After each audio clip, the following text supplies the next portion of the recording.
Shalom dan salam sejahtera kepada seluruh jemaat yang dikasihi dalam Tuhan. Pihak gereja ingin memaklumkan jadual pelayanan bagi minggu ini dan minggu hadapan. Mohon kerjasama semua jemaat untuk memberikan tumpuan ke skrin di hadapan. Kebaktian khas etnik akan diadakan pada 28 Jun 2026 Ahad.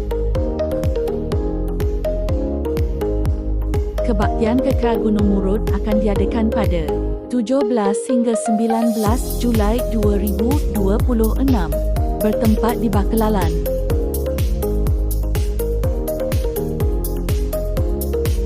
Jadual kebaktian pelayanan kaum bapa yang diadakan pada setiap hari Ahad pada jam 2 petang.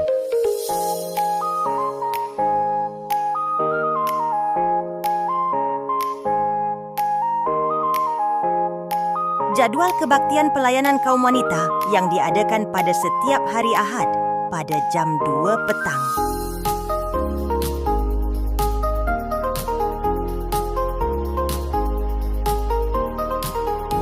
Jadual pelayanan pemuda-pemudi yang diadakan pada setiap hari Jumaat pada jam 7.30 malam.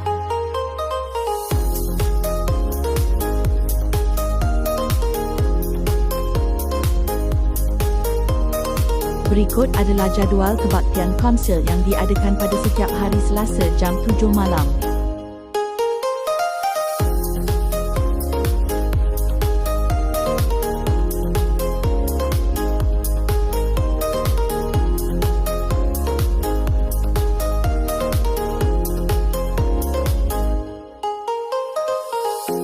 Jadual kebaktian doa umum pada setiap hari Rabu jam 7.30 malam.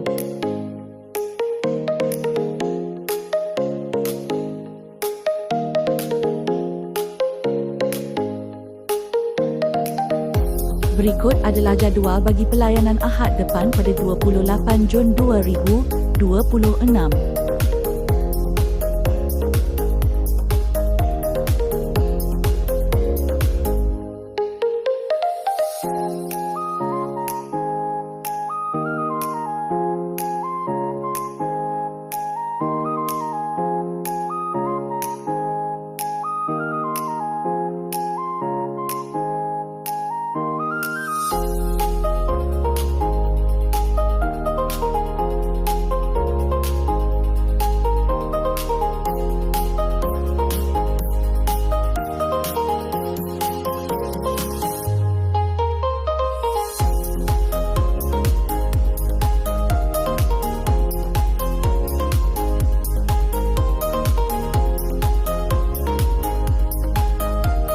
Terima kasih untuk perhatian semua jemaat.